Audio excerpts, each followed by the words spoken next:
Hi friends, टीके study classes के YouTube channel से मैं तेजकर्ण शर्मा सभी प्यारे मित्रों का बहुत बहुत स्वागत करता हूं। देखिए फ्रेंड्स, आज हम जो ट्वेल्थ आर्ट्स एनसीईआरटी की बुक है उसका जो सेकंड चैप्टर है, कहने का मतलब है सेकंड पार्ट है, उसकी हम चर्चा करेंगे। पिछले वाले जो वीडियो में हमने बात की है, जो जनसंख्या घनत्व की बात हमने की है, और इसके अलावा जो हमने कुछ 2011 के अकॉर्डिंग जो भी मुख्य मुख्य जो डेटाज हैं, इंपॉर्टेंट डेटाज हैं, उनकी हमने चर्चा की है। और आज हम बात करेंगे फ्रेंड्स, जो जनसंख्या घनत्व, इसको दोबारा से हम देखेंगे, और इसके साथ ही हम जो अगला टॉपिक हम देखेंगे वो अगला टॉपिक हम जनसंख्या वृद्धि के बारे में चर्चा करेंगे। तो मेरे साथ आप लगातार बने रहिए और टीके स्टडी क्लासेस के चैनल को लगातार शेयर सब्सक्राइब भी कीजिएगा। तो स्टार्ट करते हैं। देखिएगा, जो फर्स्ट टॉपिक है जनसंख्या घनत्व। मैंने आपको कहा कि जो जनसंख्या घनत्व यानी कि जो डेंसिटी है उसको कि उसकी डेफिनेशन क्या है। तो उसकी डेंसिटी की जो डेफिनेशन है, यानी कि जनसंख्या घनत्व से तात्पर्य है एक वर्ग किलोमीटर में निवास करने वाले जो मनुष्य की जो संख्या है उसी को हम क्या कहते हैं, जनसंख्या घनत्व कहते हैं। यानी कि देखिए फ्रेंड्स, आप इसको एक वर्ग किलोमीटर मानेगा। वर्ग किलोमीटर का मतलब जैसे 1 किलोमीटर ये है, यानी कि इसके चारों तरफ ये एक किलोमीटर वर्ग किलोमीटर का एरिया हो गया। तो उसको हम देखेंगे, उसमें रहने वाले जो लोगों की संख्या है उसको हम क्या कहते हैं, जनसंख्या घनत्व कहते हैं। ठीक है, आगे बढ़ते हैं। देखिएगा, भारत में जनसंख्या घनत्व निरंतर बढ़ता जा रहा है। देखिएगा, मैंने आपको कल भी बताया था कि जो भारत में जनसंख्या जो घनत्व है वो निरंतर बढ़ता जा रहा है, क्योंकि जनसंख्या जैसे जैसे बढ़ेगी वैसे वैसे जनसंख्या घनत्व भी बढ़ता जाएगा। यह देश में तेजी से हो रही जनसंख्या वृद्धि का क्या है, ये द्योतक है, और जनसंख्या वृद्धि का ये क्या है, द्योतक भी कहलाता है, जैसे जैसे जनसंख्या बढ़ती है। ठीक है, अगर हम देखें 1951 से लेकर 2011 तक की अगर बात करें, इन यानी कि जो 1951 से लेकर और 1951 से लेकर 2011 के मध्य जो भारत में जनसंख्या वृद्धि हुई उसकी हम चर्चा करें, तो एक बार आप देखिएगा कि 1951 में भारत का जनसंख्या घनत्व है यानी कि 117 व्यक्ति प्रति वर्ग किलोमीटर था। ठीक है, यानी कि 17 व्यक्ति क्या थे, प्रति वर्ग किलोमीटर था। और आज हम देखें 2011 की जनगणना के अकॉर्डिंग, तो 2011 की जनगणना के अकॉर्डिंग आज वर्तमान में भारत का जनसंख्या घनत्व 382 व्यक्ति प्रति वर्ग किलोमीटर है। तो आप देखिएगा, 1951 में तो 117 व्यक्ति प्रति वर्ग किलोमीटर था, और 2011 में कितना है, यानी कि 2011 में जनसंख्या घनत्व 382 व्यक्ति प्रति वर्ग किलोमीटर। तो धीरे धीरे जनसंख्या बढ़ रही है, तो जनसंख्या घनत्व भी में भी वृद्धि हो रही है। तो आई होप डियर स्टूडेंट आपको ये चीज़ें समझ में आ गई है। ठीक है, आगे बढ़ते हैं, कुछ एक नोट देख लेते हैं। यानी कुल जनसंख्या एवं कुल भौगोलिक क्षेत्र के अनुपात में जनसंख्या का एक गणितीय घनत्व का है। तो याद रखिए, बहुत इंपॉर्टेंट है ये जो गणितीय सूत्र है, जनसंख्या का गणितीय घनत्व वाला सूत्र है, उसको याद कीजिएगा।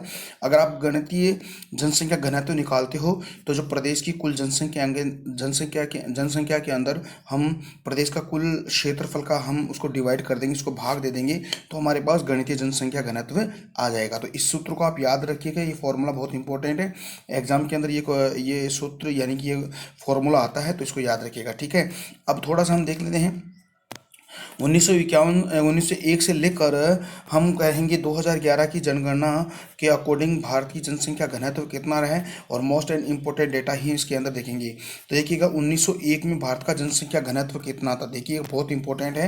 यानी कि 1901 में भारत का जनसंख्या घनत्व कितना है, यानी कि 77 व्यक्ति प्रति वर्ग किलोमीटर में। तो याद रखिए, 77 व्यक्ति प्रति वर्ग किलोमीटर में 1951 के अकॉर्डिंग देखें तो 117 व्यक्ति प्रति वर्ग किलोमीटर है। 81 की बात अगर के 216 व्यक्ति प्रति वर्ग किलोमीटर है।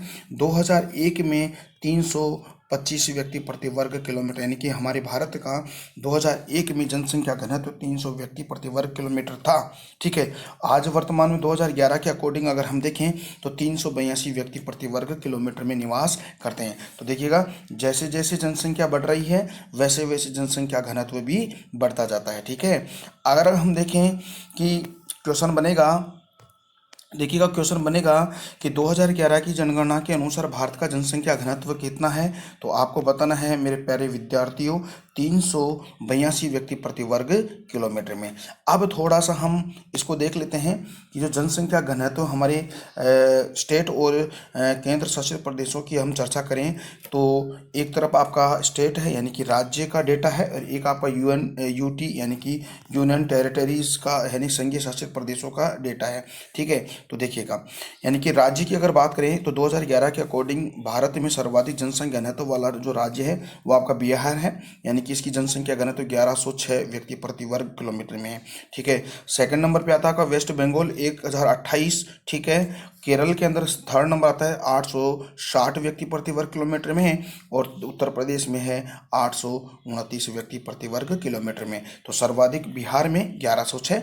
अब हम केंद्र शासित प्रदेशों की चर्चा करें तो केंद्र शासित प्रदेशों में सबसे ज़्यादा जनसंख्या घनत्व वाला यूटी है वो है आपका दिल्ली 11,320 व्यक्ति प्रति वर्ग किलोमीटर में है। ठीक है, इसके बाद में चंडीगढ़ है 9,258 व्यक्ति प्रति वर्ग किलोमीटर में निवास करते हैं। तो ये जनसंख्या घनत्व हो गया आपका स्टेट और यूटी का हो गया। ठीक है, तो बिहार में सर्वाधिक जनसंख्या घनत्व वाला राज्य और दिल्ली केंद्र शासित प्रदेशों में सर्वाधिक जनसंख्या घनत्व वाला राज्य है। ठीक है, तो आई होप डियर स्टूडेंट आपको ये चीज़ें समझ में आ गई है। आगे हम बात करें, अगली अगर चर्चा करें तो न्यूनतम जनसंख्या घनत्व की हम चर्चा करते हैं। ठीक है, बहुत ही इंपॉर्टेंट डेटा है यहाँ पे, तो इसको याद रखिएगा और अपने नोटबुक में इसको बिल्कुल नोटबुक में उतारिएगा, यानी कि हम कह सकते हैं कि नोट्स भी बनाएगा। ठीक है, इन फ्यूचर में ये चीज़ें काम आने वाली है। ठीक है, तो न्यूनतम जनसंख्या घनत्व में देखेंगे तो जैसे हमने सर्वाधिक जनसंख्या घनत्व वाला राज्य देखा, सर्वाधिक बिहार और दिल्ली यूटी में सर्वाधिक जनसंख्या घनत्व जनसंख्या घनत्व है।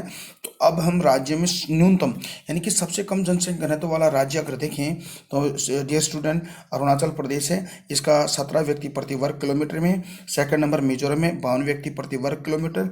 सिक्किम है आपका 86 व्यक्ति निवास करते हैं, 86 व्यक्ति निवास करते हैं और नागालैंड का है आपका यानी कि 119 व्यक्ति प्रति वर्ग किलोमीटर में निवास करते हैं। तो हम यूँ कह सकते हैं कि भौगोलिक क्षेत्र भी जनसंख्या की घनत्व को प्रभावित करता है, यानी कि आपका ये नॉर्थ यानी कि ये उत्तर और ये पूर्व है, तो यहाँ पर आपका पहाड़ी इलाका है, तो ये सारे यानी कि स्टेट इधर के हैं, यानी कि उत्तर पूर्वी जो भारत है वहाँ पर जनसंख्या घनत्व बहुत कम निवास करता है क्योंकि ये पर्वतीय क्षेत्र यानी कि यहाँ की उच्चावचता की स्थिति है। ठीक है, अगर हम अभी आपको देखा कि सर्वाधिक जनसंख्या घनत्व वाला यूनियन टेरिटरीज यानी केंद्र शासित प्रदेश आपका दिल्ली है, और अगर यहाँ पे न्यूनतम की अगर बात करें तो आपका अंडमान निकोबार द्वीप समूह है, यहाँ का जनसंख्या घनत्व 46 है। ठीक है, यानी कि 46 व्यक्ति प्रति वर्ग किलोमीटर में निवास करते हैं। तो दोस्तों आपको ये चीज़ें समझ में आ रही है। दोस्तों अगर आपको चीज़ें समझ में नहीं आ रही है तो प्लीज़ कमेंट सेक्शन में कमेंट कीजिएगा और कमेंट सेक्शन के माध्यम से आपकी समस्या का मैं समाधान जरूर करूँगा। ठीक है, तो आगे बढ़ते हैं, देखिएगा अब यहाँ से हम देखिए जनसंख्या घनत्व 1901 से लेकर 2011 तक की अगर हम देखें तो जनसंख्या घनत्व देखते हैं, एक बार फिर से देखते हैं। देखिएगा थोड़ा सा ध्यान से सुनिएगा इसको। 1901 में भारत का जनसंख्या घनत्व 77 व्यक्ति प्रति वर्ग किलोमीटर, 1911 में 82 व्यक्ति, 1921 में 81 व्यक्ति, 1931 में 90 व्यक्ति और 41 में 103 और 1951 में 117 व्यक्ति प्रति वर्ग किलोमीटर। ये डेटा आपको मैंने पहले बता दिया था। 1961 में देखें तो 142 यानी कि 142 है।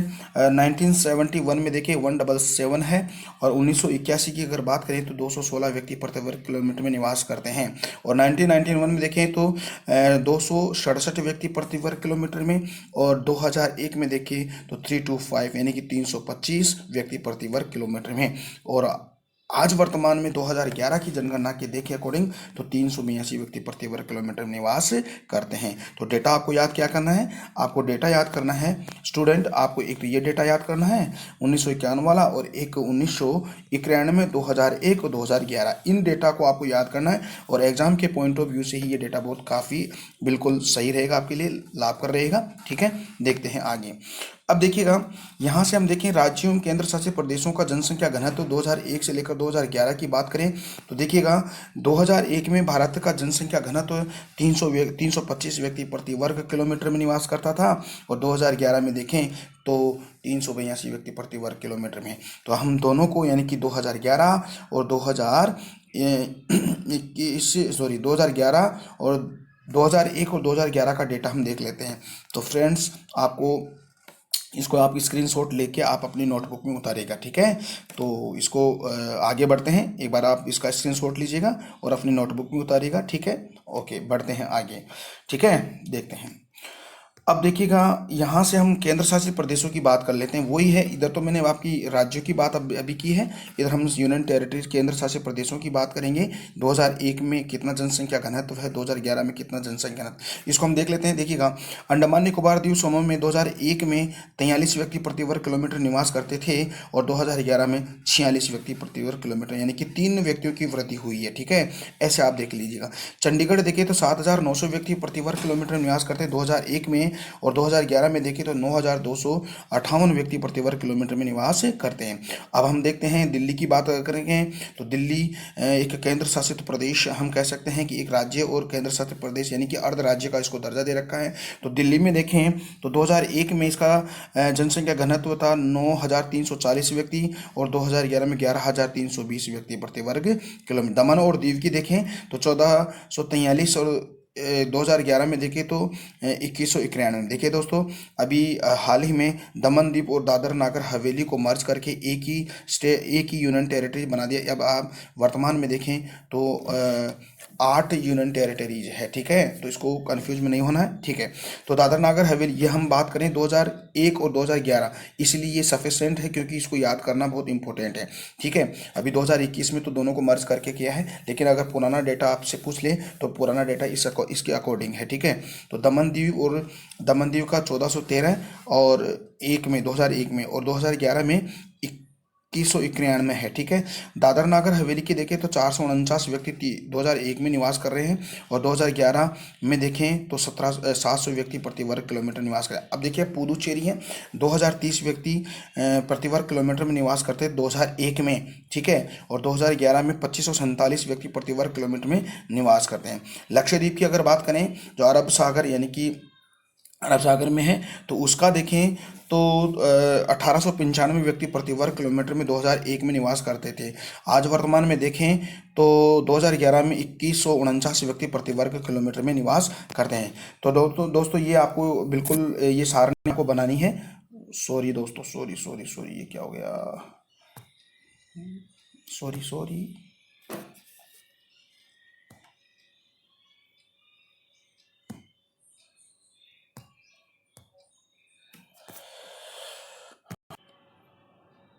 तो फ्रेंड्स, ये आपको डेटा आपको क्लियर करना है। माफ़ी चाहता हूँ, थोड़ा टेक्निकल प्रॉब्लम हो गई थी, ठीक है। तो ये डेटा आपको क्लियर करना है। आगे बढ़ते हैं, ठीक है।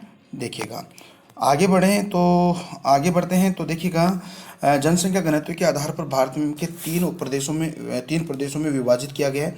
कैसे कि उच्च घनत्व वाले क्षेत्र, मध्य घनत्व वाले क्षेत्र और निम्न घनत्व वाले क्षेत्र। तो इसको याद रखिए, बहुत इंपॉर्टेंट है।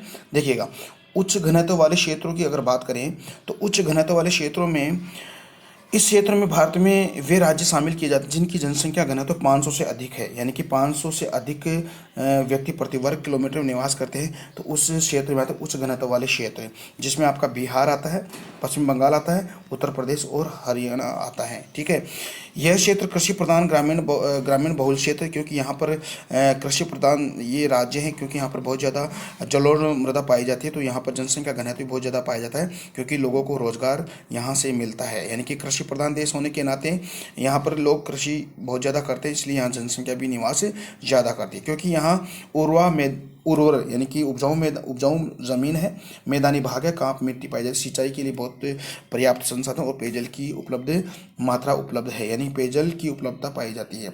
तो मध्य जनसंख्या घनत्व वाले क्षेत्रों की चर्चा करें तो इस क्षेत्र में वे राज्य शामिल होते हैं जिसकी जनसंख्या घनत्व 300 से लेकर 500 व्यक्ति प्रति वर्ग किलोमीटर में निवास करते हैं। तो वहाँ पर ये जनसंख्या घनत्व वाला पाया जाता है, यानी कि मध्य जनसंख्या घनत्व वाला क्षेत्र पाया जाता है। अगर हम राज्यों की बात करें तो मध्य जनसंख्या घनत्व में कौन कौन से राज्य शामिल होते हैं, तो महाराष्ट्र है, गुजरात है, तेलंगाना और आंध्र प्रदेश है, ठीक है। यहाँ पे क्या है कि यह क्षेत्र धरातल की विषमता तथा जल की कमी है। कारण यही है कि कृषि यहाँ पर बहुत कम मात्रा में पाई जाती है, तो यहाँ पर मध्य जनसंख्या घनत्व निवास करती है। अगर हम निम्न जनसंख्या घनत्व की चर्चा करें तो वह क्षेत्र जहाँ पर 300 व्यक्ति प्रति वर्ग किलोमीटर से कम निवास करते हैं, तो वहाँ पर निम्न जनसंख्या घनत्व वाला क्षेत्र आता है।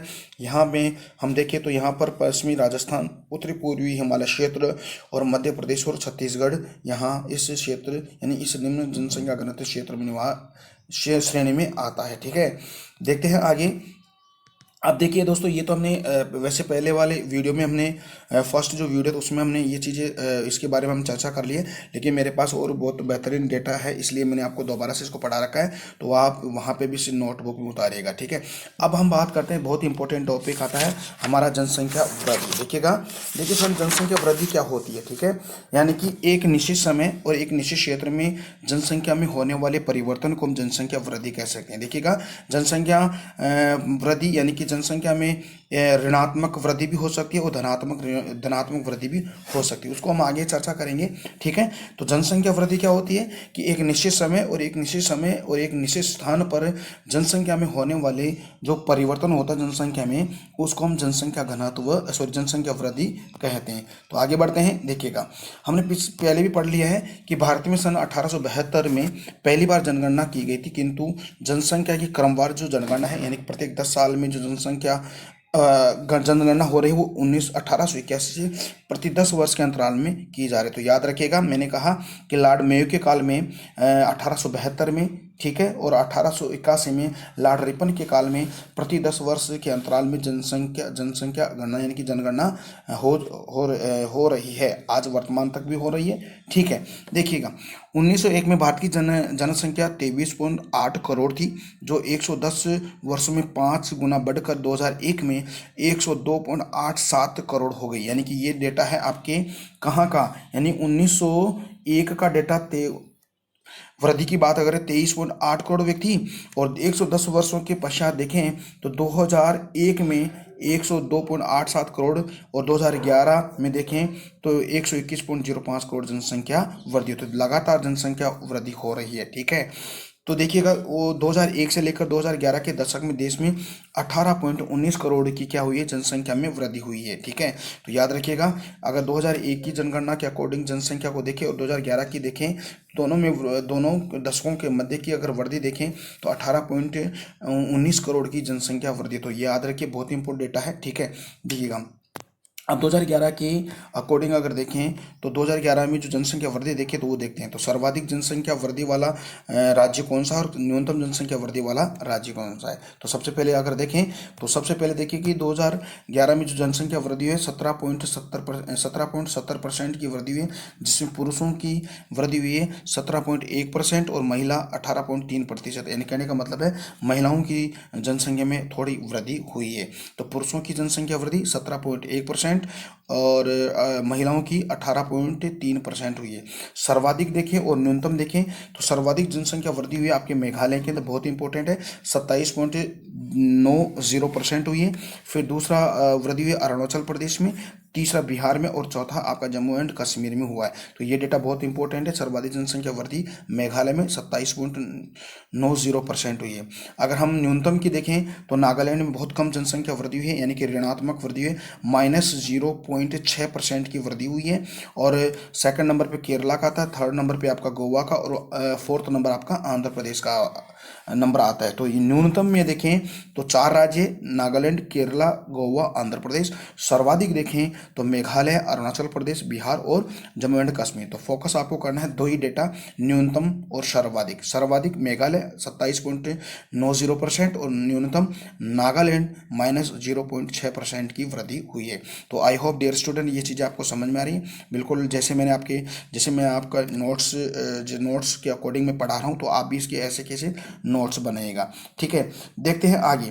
भारत में न्यूनतम जनसंख्या वाला राज्य मैंने आपको पहले भी बता दिया, तो सिक्किम भारत में न्यूनतम जनसंख्या वाला राज्य है। और 2001 और 2011 के दौरान जनसंख्या में सर्वाधिक जो वृद्धि हुई है, यानी कि केंद्र शासित प्रदेशों की चर्चा करें तो दादर नागर हवेली की हुई है 55.9% तथा न्यूनतम जनसंख्या वृद्धि दर वाला केंद्र शासित प्रदेश देखें तो ये आपका लक्षद्वीप आता है। तो देखिएगा, इधर हम राज्यों की बात करें तो मेघालय सर्वाधिक जनसंख्या वृद्धि वाला, न्यूनतम नागालैंड जनसंख्या वृद्धि वाला न्यूनतम, ठीक है। इधर केंद्र शासित प्रदेशों की चर्चा करें तो दादर नागर हवेली की जनसंख्या वृद्धि सर्वाधिक हुई है 2001 से लेकर 2011 के अंदर, ठीक है, तो 55.9%, और सबसे न्यूनतम है लक्षद्वीप 6.3% की वृद्धि हुई है।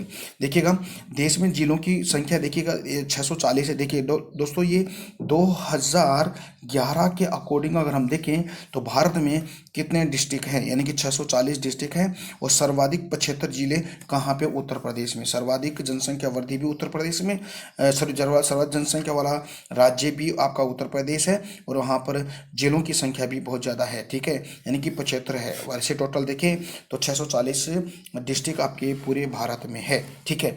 एक नोट देख लेते हैं। देखिएगा 2011 की जनगणना के अनुसार केरल राज्य की जनसंख्या स्थिर रही है, यानी कि 2011 में जो केरल राज्य है इसकी जनसंख्या वृद्धि ना तो बढ़ी है और ना घटी है। तो यहाँ पर देखें तो 2001 में ऐसा कौन सा राज्य है जिसकी जनसंख्या वृद्धि या जनसंख्या स्थिर रही है, तो वो आपका केरला है। नागालैंड एकमात्र राज्य जहां जनसंख्या क्या गया घटी है, यानी कि नागालैंड में ऋणात्मक वृद्धि हुई है, जो मैंने आपको बताया था -0.6% की वृद्धि है। तो स्थिर तो केरल, और न्यूनतम जनसंख्या यानी कि जनसंख्या जो घटी है वो आपका क्या है, नागालैंड है, और न्यूनतम भी नागालैंड का है। ओके, तो डियर स्टूडेंट ये चीज़ें आपको समझ में आ रही हैं, इसके आप लगातार नोट्स बनाइएगा, ठीक है। अब देखिए दोस्तों, यहाँ से क्वेश्चन बनता है कि 1901 से लेकर 2011 के मध्य जनसंख्या वृद्धि की 4 अवस्था, हम यूँ कह सकते हैं, आपके प्रावस्था भी इसको कह सकते हैं, 4 प्रावस्थाओं में विभाजित किया गया है। 4 प्रावस्था कौन कौन सी है, हम देखते हैं कि प्रथम जो प्रावस्था है, यानी प्रावस्था क की देखें तो ये मंद वृद्धि वाला काल है, यानी कि जनसंख्या में क्या मंद यानी कि धीरे वृद्धि हुई है, कम वृद्धि हुई है। और ये इसका अगर सन देखें तो 1901 से लेकर 1921 में भारत में मंद गति से जनसंख्या में क्या हुई है, वृद्धि हुई है। देखते हैं वर्ष 1901 से लेकर 1921 के मध्य देश की जनसंख्या में धीमी गति से क्या हुई है, वृद्धि हुई है, और 23.84 करोड़ से बढ़कर 25.13 करोड़ अर्थात 0.27 प्रतिशत प्रतिवर्ष में क्या हुई है, बढ़ोतरी हुई है। तो ये आपका क्या है, जनसंख्या वृद्धि के अंदर जो मंद गति से हुई है उसकी है, और ये प्रथम प्रावस्था है। इसका कारण यहाँ यह रहा उच्च जन्म दर के साथ विद्यमान उच्च मृत्यु दर भी, यानी कि यहाँ स्थिर का मतलब मंद गति, यानी कि उच्च जन्म दर भी है और उच्च मृत्यु दर है। इस कारण यहाँ पर मंद गति से जनसंख्या वृद्धि हुई है, क्योंकि यहाँ पे चिकित्सा व्यवस्था उपलब्ध नहीं थी, यानी कि इतनी टेक्निकल चीज़ें नहीं हुई थी जिसके कारण मृत्यु दर को घटाया जा सके, ठीक है। यानी जनसंख्या में उच्च मृत्यु दर का कारण ये इस अवधि में देश में पड़ने वाला क्या था, भीषण अकाल रहा है और महामारियां थी। तो मैंने कहा कि यहाँ पर जन्म दर भी उच्च है और मृत्यु दर भी उच्च है, इसलिए कारण ये मंद वृद्धि वाला काल था 1901 से लेकर 1921 के अंदर। अब देखिए सेकंड प्रावस्था की अगर बात करें तो सेकंड प्रावस्था के अंदर आपका टाइम पीरियड आता है 1921 से लेकर 1951 की बात अगर करें, इसको स्थिर वृद्धि का काल कहते हैं। अब स्थिर जनसंख्या स्थिर रही है, कारण मैंने अभी आपको बताया था कि जो केरल राज्य है इसमें जनसंख्या बिल्कुल स्थिर रही है, ठीक है। तो एक बार फिर से उसको देख लेते हैं। देखिएगा मैंने अभी बताया था कि 2011 में के जनगणना के अकॉर्डिंग केरल राज्य की जनसंख्या कैसी रही है, स्थिर रही है। तो यहाँ पर सेकंड प्रावस्था की चर्चा करें तो सेकंड प्रावस्था में देखें तो स्थिर वृद्धि का काल है 1921 से लेकर 1951 में, ठीक है, और प्रावस्था है, ठीक है। देखिएगा वर्ष 1921 को भारतीय जनसंख्या विकास में एक महान जननांकीय विभाजन कहा जाता है, यानी कि ये जनसंख्या का विभाजन का काल इसको कहते हैं, ठीक है। 1901 से लेकर 1951 के दौरान देश की जनसंख्या औसत 1.45% की दर से बढ़कर 23.13 करोड़ से 36.11 करोड़ हो गई। इस अवधि में जनसंख्या वृद्धि का प्रमुख कारण था अकाल और महामारियों पर नियंत्रण से हुई मृत्यु दर में कमी, यानी कि स्थिर वृद्धि, यानी कि देखिए फ्रेंड्स मैंने ये स्थिर नहीं स्थिर वृद्धि की बात अपन कर रहे हैं। तो यहाँ पर जनसंख्या वृद्धि हुई है क्यों? क्योंकि जन्म दर तो अधिक और मृत्यु दर कम, क्योंकि यहाँ आते आते यानी कि महामारियों पर और बीमारियों पर बिल्कुल नियंत्रण पा लिया था और चिकित्सा व्यवस्था भी काफ़ी सुधर चुकी थी, इसलिए यहाँ पर जनसंख्या वृद्धि हुई है। ठीक है, तो ये सेकंड परावस्था के अंदर 1921 से लेकर 1951 के मध्य जनसंख्या में वृद्धि हुई है। इस तरह इस अवस्था में मृत्यु दर तो घट गया, परंतु जन्म दर में कोई कमी नहीं होती है। ठीक है, देखते हैं आगे। तीव्र वृद्धि का वाला काल बहुत इंपॉर्टेंट है, प्रावस्था गय बहुत इंपॉर्टेंट है। यहाँ से क्वेश्चन आएगा कि तीव्र जनसंख्या वृद्धि वाला काल यानी कि टाइम पीरियड आपको बताना 1951 से लेकर 1981 का काल था, उस प्रावस्था गय है। यहाँ जनसंख्या वृद्धि में बहुत तेजी से वृद्धि हुई है। तो देखते हैं 1951 से लेकर 1921 के मध्य जनसंख्या में अत्यधिक तेजी से वृद्धि हुई है। इस समय अंतराल में 2.2 जनसंख्या वृद्धि दर से 32 करोड़ जनसंख्या हो गई थी। इस कारण ये रहा इस अवधि में मृत्यु दर का लगातार घटते जाना और जन्म दर के लगातार स्थिरता की स्थिति हो जाना। तो इसलिए यहाँ पर जनसंख्या वृद्धि हुई है। तीव्र वृद्धि वाला काल 1951 से लेकर 1981। ठीक है, इसको जनसंख्या विस्फोट काल भी हम कहते हैं। घटती वृद्धि का काल हम कहें तो 1951 से लेकर 2011 प्रावस्था घय। ठीक है, इस अवधि में के मध्य जनसंख्या में अत्यधिक तेजी से वृद्धि हुई, परंतु उसकी मृत्यु दर में गिरावट का रुक जारी रहा है। ठीक है, तो ये हमने बात कर ली है। ठीक है, अब हम बात करते हैं थोड़ा सा जनसंख्या वृद्धि को नियंत्रण करने वाले उपायों की अगर चर्चा करें कि लगातार निरंतर जनसंख्या वृद्धि हो रही है, तो जनसंख्या वृद्धि को कैसे हम रोक सकते हैं, उसको नियंत्रण यानी कि बाउंड कैसे कर सकते हैं। देखिएगा, विवाह की आयु में वृद्धि। देखिएगा, जो विवाह की आयु 18-21 है और इस 18-21 के अकॉर्डिंग ही लड़की की उम्र 18 और लड़के की उम्र 21 वर्ष की उम्र होने के साथ ही उसका विवाह होना चाहिए, बाल विवाह नहीं होना चाहिए, तब जाके जनसंख्या में वृद्धि में कमी आएगी। ठीक है, उत्पादकता में वृद्धि होगी तब जनसंख्या वृद्धि कम होगी।